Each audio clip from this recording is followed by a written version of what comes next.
Welcome to Filmmaker Berserk YouTube channel, and this episode I'm going to talk about and show you the proof the big distribution check is a myth. This is the moment when people still believe there's a big distribution check waiting for them, and this is the moment where that belief quietly destroys their film. If you're making a movie right now and you think distribution is where you finally get paid, this video might make you uncomfortable. That's intentional. That doesn't mean there's no way forward. It means the way you were taught to think about distribution is backwards. Once you change your perspective on where leverage actually comes from, the math changes. Introducing the projection sheet. Here's the fantasy that's been sold to filmmakers for decades. You make the movie, you land distribution, and somewhere on the other side of that deal, there's a big check with your name on it. I believed that too. That's why I got funding together and invested $1.3 million and had an Oscar-winning producing team oversee my production. We paid them six figures to guarantee distribution because they are sales agents and they didn't come through properly. So I went with another distributor. Now here's the projections. So here, I'm going to start off with the projection sheet that I received on my $1.3 million budget film from my distributor.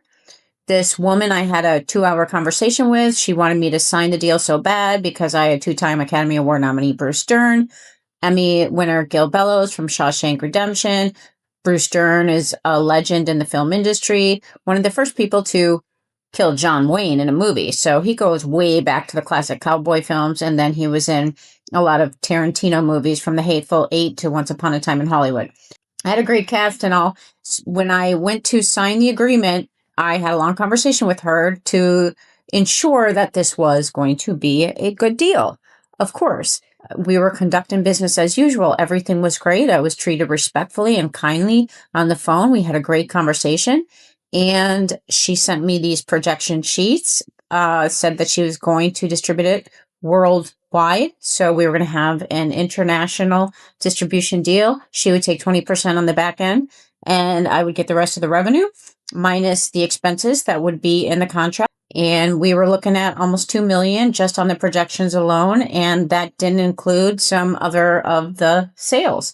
Each territory is licensed, and they're licensed out for a set amount of money and time. And the distributor works those deals because usually when you go international, a distributor is required. They will not deal with filmmakers directly. They require a sales agent or a distributor. So I felt like, okay, this is a good deal. I'll sign the contract. Well, let's break it down. Here is the actual projection sheet that I received from the distributor, and you can check it out. I've attached it below as well. All the paperwork and documentation is attached for your review. We were looking at about $2.4 million in revenue. It would have been a little over $1 million profit for my film, just off of this projection portion alone, and that didn't include other sales as well. These are estimates based per territory, and it's very detailed, so I didn't think anything of it. So let's jump right to the outcome here. And these are the reports from my movie. Yeah, the same lady who kindly provided me with those projections uploaded this to my portal. Every quarter, reporting was showing a deficit of $41,937.48. Additionally, there was no supporting documentation to justify this negativity. Okay, so how did we get here? First, I signed that contract. And if we break it down, the contract essentially says the first red flag was trailer control. What it says in the contract, and a lot of this was very hidden in the wording. You'll have a copy of this contract. It's attached, so you'll know what to look for. This is the beauty of Studio Wolf. You have that executive producer right in your back pocket, so you can literally screenshot this contract, and it will give you a full analysis broken down into sections as to what it says. Studio Wolf will give you a clear interpretation. Let's go over the costs that are hidden within this contract. And I only analyzed half a page. When this was put in front of me, it looked professional. It looked official. It looked good. Oftentimes when we are met with a distribution deal, we accept that deal because it's not like we exactly have distributors chasing us down throwing deals at us like underwear at a rock concert. You know what I mean? So I signed. And here's where the real party began. Before you ever see revenue, the distributor deducts marketing fees, encoding and delivery fees, metadata costs, QC fixes, artwork revisions, sales expenses, international market costs, reserves, returns. All of that comes off the top, not profits, gross. And mine was to the tune of $27,500. And that was just the beginning. The fees aren't hidden because they're small. They're hidden because they're guaranteed. Most filmmakers think distribution fees come out of profits. They don't. They come out of gross receipts or straight out of your pocket. Before your film ever earns a dollar, you're charged for marketing you don't control, delivery you didn't budget for, and technical compliance you were never taught. And this is where it turns from confusing to dangerous. Next in your distribution is QC and in-house fixes. That's the trap. QC is quality control. Most distributors don't outsource technical fixes. They own in-house QC and post-production suites. All right, and here's the next area where they bank off of you filmmakers. Our distributor here has post-production, DVD and VOD services, worldwide digital delivery. They offer the following services: quality control and evaluation, audio and video fixes to satisfy QC. They can fail you as many times as they want on the quality control process, which is exactly what they did to me. They failed our film several times, and I had a highly professional team, Oscar-winning producing team, overseeing this production and the deliverables. And I still had to pay $1,000 for each pass through the quality control, as well as for all of the fixes through a vendor of her choosing, meaning all of the revenue went through her company. So let's continue with the services they provide. And they tell you you must get these services in order to pass through quality control. You already signed a contract with them and you have to get it onto streaming. So you are stuck between a rock and a hard place. But not anymore, Berserker. The more that you can mitigate their ability to take advantage of you. And in Module 1, we provide complete list of all the technical and legal deliverable requirements broken down. And you will get a big packet of paperwork, and you use that for the infrastructure of every single movie you do from now on. Because if you don't, number one, whoever thinks they own the film won't. They won't own it. It will be owned by the distributor you sign a contract with. And number two, because you have to pay for every technical fix that they say that your film needs, every failure on your legal delivery, on your technical delivery, you've got to pay. So they do editorial, full post-production coordination, mastering to file, disc, or tape, closed captioning, subtitled, and dialogue list creation, digital cinema and DCP creation, screener creation and watermarking, digital asset management and storage, and the list goes on.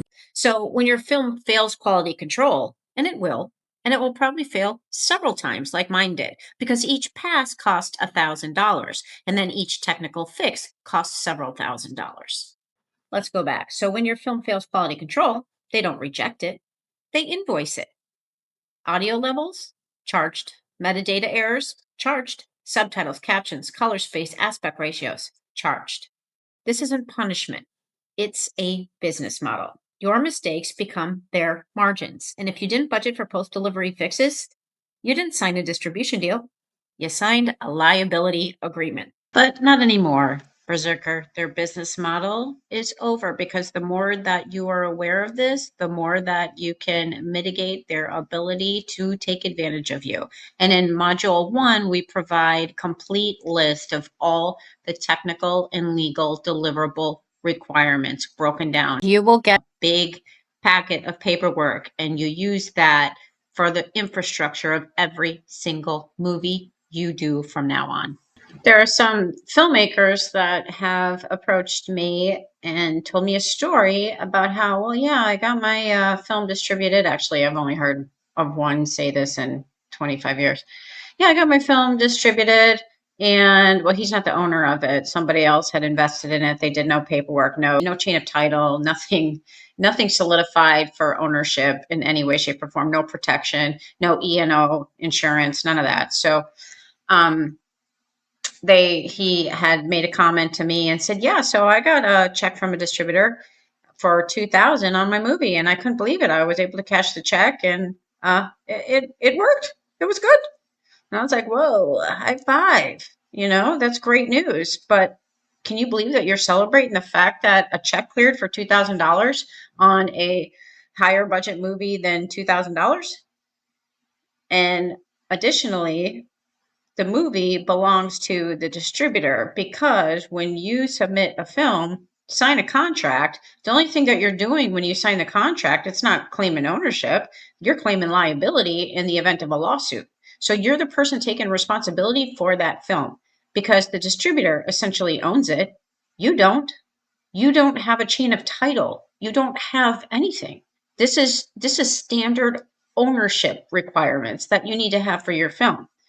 So I just want to make that abundantly clear, because a lot of filmmakers think that they can deliver a movie, and because they sign their name, they own it. That is absolutely not true. And this is another way distributors get you, because they don't inform you of this. So they know going in, all right, well, the liability is on them, not me. They're signing the contract. It's in there. I'm not showing the actual rate cards on here, because that is highly exclusive information to the Berserker Film Business Mastery. And these are just rarely made public. So inside the course, I break down the real distribution rate cards line by line, so you can see exactly how much every small fix actually costs. I actually take you through my post process as we're going through this QC process. We kept failing over and over.